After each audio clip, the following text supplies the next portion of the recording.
Welcome to the Living Artist Podcast. I'm your host, Preston M. Smith.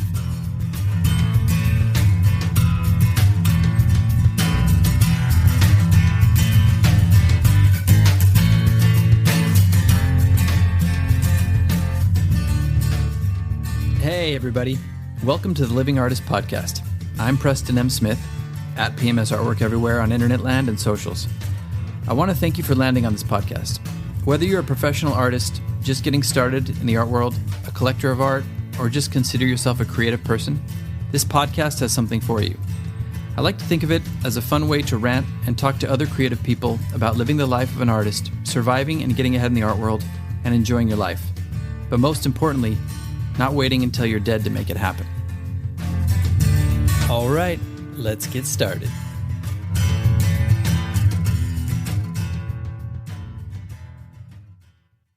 Welcome, everyone, to a very special episode where we take you deep, or even shallow, into the vault for a very special hidden episode. Wait, hang on a second, let me find this button. Where is it? Oh, there it is.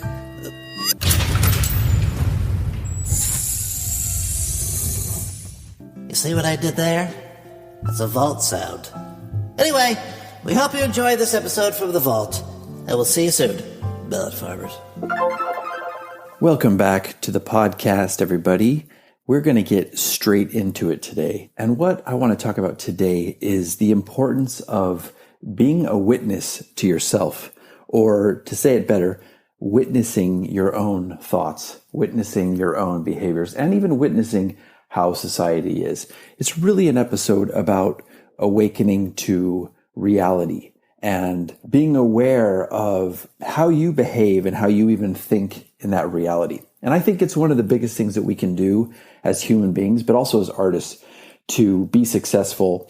You've heard of me talk about fear setting before. Well, this is almost about reality setting. I think the more clear we get with ourselves and the more clear we get with our thoughts and our intentions and other people's intentions and thoughts and how reality functions, the better we are as artists, and the more successful we can be, and the better human beings we can be. And I think the less burdened we can be, because an unburdened mind and an unburdened, whatever you want to say, soul is really more powerful than what I see going on nowadays a lot with people holding on to a lot of angst and crushing fear and anxiety and all the stuff that's going on in society. So it's almost like a hack, but it's like the oldest hack there is. And you hear this from a lot of spiritual teachers and even in the philosophical realm.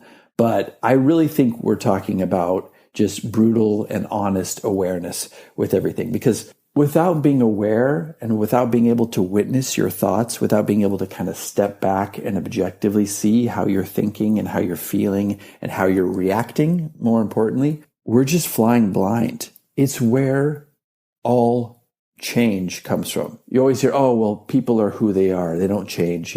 A tiger doesn't change its stripes or whatever you want to say. Well, I think that's true in general a lot of times with people, but I think it's because they are lacking in this ability to step back from themselves and witness their own behavior and be the observer, be the conscious observer of their thoughts and actions. Because when you can do that, that's the only way you can see change. And that's the only way you can exact change in your own life and in your own behaviors. And that's what we're really talking about in this podcast, is how to be better, how to see the world and the art world and your own art better, how to see yourself better, and how to be able to change maybe destructive patterns that you have in your life or patterns that are holding you back in your life so you can achieve what you want to achieve. And you can't do that without awareness. You can't do that without being the witness to your own thoughts and behaviors. So we're going to get into that a little bit more today, and then I'm going to release you back into the world, and hopefully you will think about this a bit in your own lives, because I think it's very powerful. I think the more you get into this, the better you'll be. And a couple people you can listen to who really give you a good template for this, or not even a template, because it's more esoteric than that, but give you good examples and can get you into that place a little bit better so you can see what I'm talking about. I would really look into Eckhart Tolle, just seeing and watching some of his videos. And yes, we have done Eckhart many times in the past, but I would really recommend looking into him and maybe some of his earlier videos and stuff on YouTube even. And another person would be Anthony DeMello, who's a Jesuit priest from India in the past. He's no longer with us, but he wrote a book called Awareness, and that's it's a very good book, and it really gives you a window in. It's harsh, there's a lot of harsh truths in there, but the thing that you'll find is that these harsh truths sometimes are the most freeing and liberating. I'm going to give you a couple examples from my own life. As you know, I've been struggling for many years with a horrible health condition and disease, and it's been very difficult for me in every aspect of my life. But one of the more difficult things for me to control has been dealing with people and society, doctors and friends and family and people who don't understand or who don't support or who just, do unconscious shitty things. And it's very liberating when you're able to step back from that and see reality for what it is and see and witness your own thoughts. So how do I put this into practice? Well, one way is kind of like the Stoics would do. They would talk about, just expect to run into rude, unconscious, essentially shitty people in your life, and then you won't be surprised. That's a very simplistic way of saying it, and I'm paraphrasing, but it's one of those things where it's true. It's like your expectations are what gets you into trouble. I expected when I was going through this to have more support than I did. I expected to have, a lot of friends and family and people who tried to understand and to be there.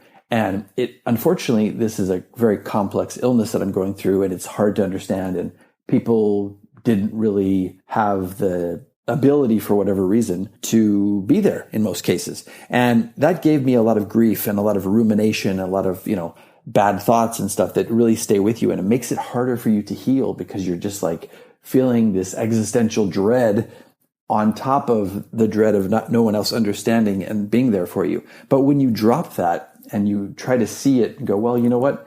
This is how human nature is. Maybe even in the same situation, if the roles were reversed, I would be the same way. Who knows? I'd like to think that I wouldn't be, but it's very possible. So that's another way of kind of stepping back and having this really brutal awareness and honesty with yourself. And when you do that, and when you don't expect people to behave well or to be there for you, it's very liberating. I think a lot of people can see that as negative.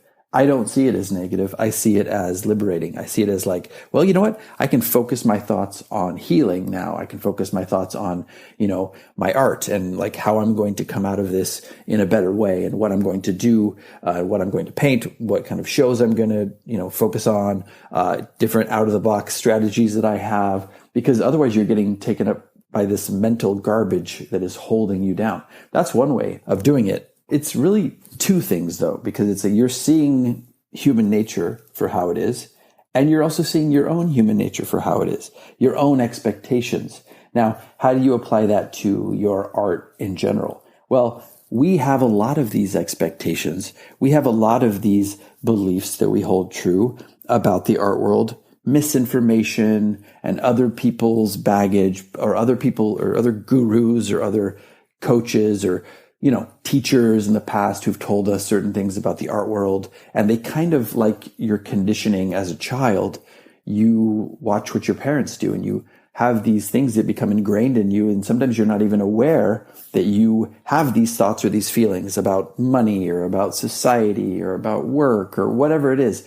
These get ingrained in you by almost through osmosis, right? Watching and absorbing what your parents are doing and what you're conditioning as a child, maybe your siblings or the town you live in. All of these things condition you.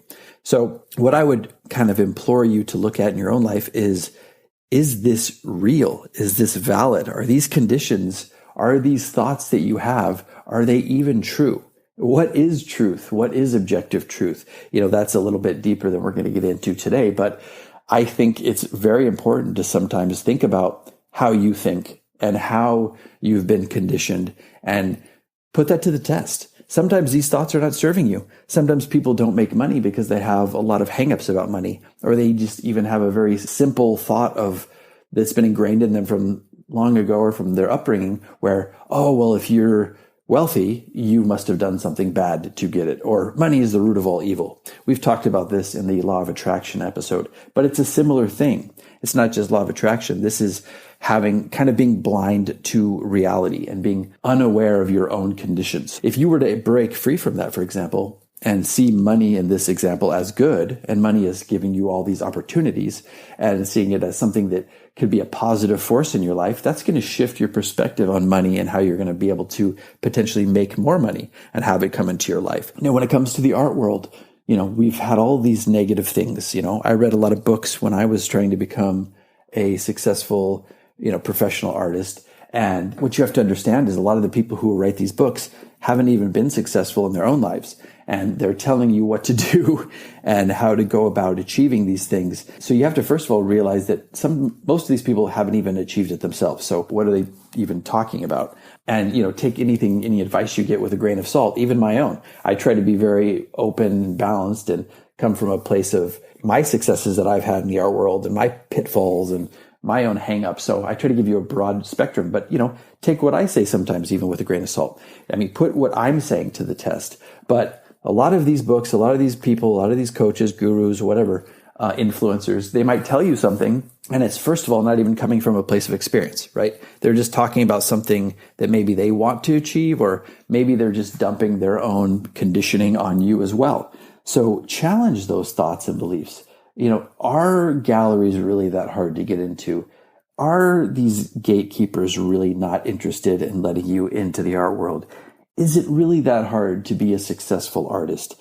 Do you only have to go through the gallery system and come up and, intern at a gallery and then work your way up into doing shows and then, get in with just this one gallery and count on them for your success? Obviously, I don't believe that, because if you've listened to this podcast any times, I don't believe in that. And that I believe that we can think outside the box and create our own success. That's what I did. I had to think outside the box. I had to drop my own negative beliefs of the only one or two true paths into, becoming a successful artist. And I found that for me, that wasn't true at all. And I had to also drop and witness my own thoughts about people and, certain gatekeepers in my own life, or just connections that I had in my own life that I thought could maybe get me to a place. I don't know how many stories I could share with you about doing gigs that I thought were going to save my life or, catapult me into fame. We've talked about the Obama thing. We've talked about the David Lynch Foundation thing that I did.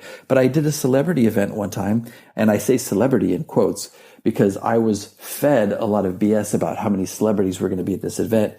And it was all this planning, and I had to write this cover letter to this person to even get her to look at me. And then it was just this back and forth of building this thing and promoting the hell out of it. And everybody was expected to reach out to so many people and bring so many people to the event. And it was going to be this red carpet celebrity event. And it was 6 months in the planning. And when we got to the event, to my surprise, not only was the event, it was in a nice location and everything, and that's great. And whatever. That does count for something, but the event itself was not very professional. It wasn't set up in a way that really attracted people to seeing the art or buying the art. And of course, there were no celebrities there. There was a red carpet there.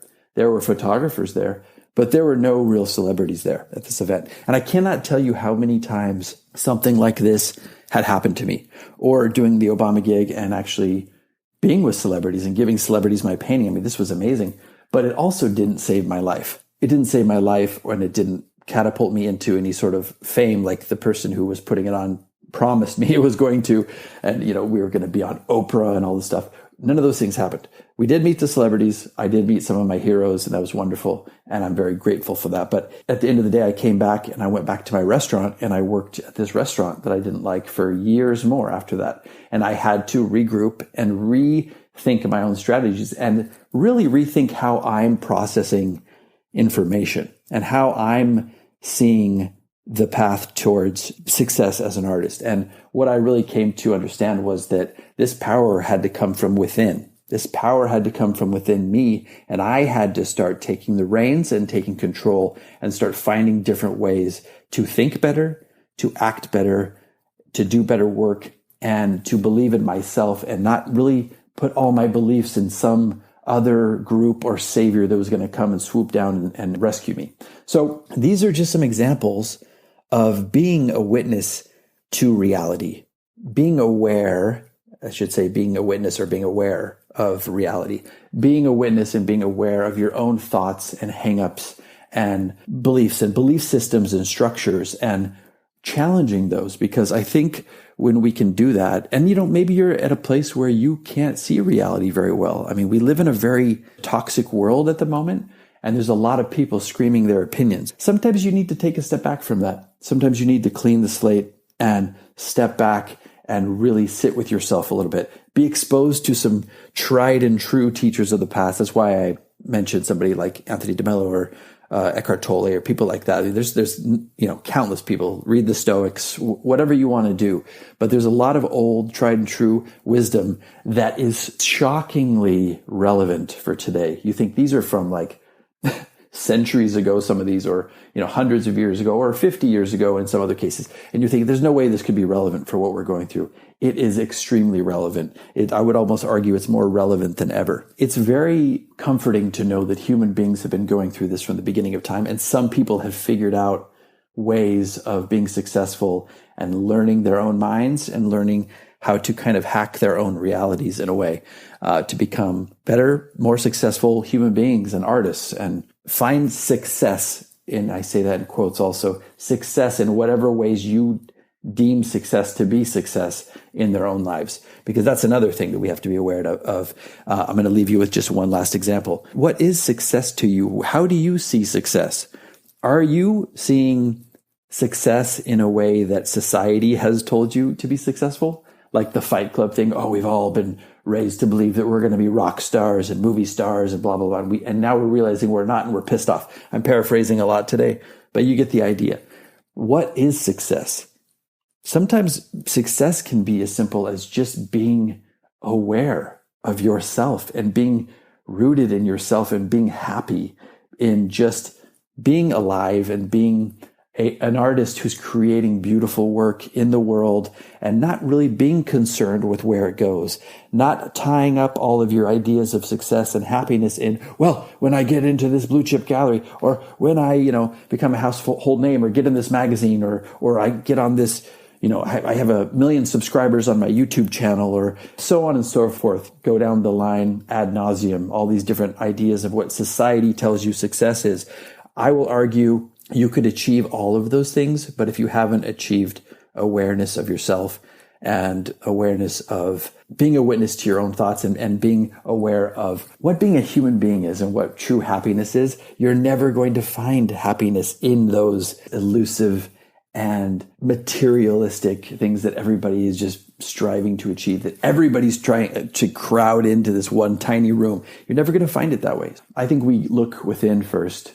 We find awareness in ourselves. We witness our own thoughts and belief structures. We witness how we perceive the world, and we come at it from a different angle, from a more rooted angle, from a more human angle, and find happiness within ourselves first. And I guarantee you that is going to bleed over into every other aspect of your life, your art, your actual art, your career as an artist, your relationships with people, and just being a human being in general. It's going to make you so much more successful than these people that you believe have amazing success now, because all you have to do is turn on the TV or watch any sort of streaming service and see hundreds of documentaries about people who achieved what you think of as society success and then ended up having this massive just crash and burn, or even killing themselves or getting murdered or something. There's so many of these things out there now. I think we need to start looking at this from a different angle, and I think we need to start getting back to basics. So I'm going to leave it at that. Hopefully this was something of value to you. I hope you give it some thought, and I'm looking forward to bringing you a new episode next week. But until then, as always, be good to yourselves, be good to everybody else in your lives, and we'll see you next time on the next episode, everybody. All right, bye-bye. We hope you enjoyed this very special episode from inside the vault. We will see. Wait a minute. I haven't pressed the button yet. God damn it. You know what? Whatever. It's not even a real vault anyway. So long, suckers. Now, how do I get out of here? This has been the Living Artist Podcast. Thank you so much for listening. I just want you to know that I appreciate you being here, and I'm grateful to be in your ears. Your art and creative life on this planet is meaningful, so thank you for sharing it with me. If you like this podcast, whatever platform you're listening to it on, please subscribe and share it with your friends. You can also leave me a positive review to show your support. This helps me to reach more people with the algorithmic magic and keep the show going strong. If you want to see more of what I do and check out the art that I create, you can visit my website at www.pmsartwork.com or follow me on social media everywhere at PMS Artwork. That's it for now. See you back here next time.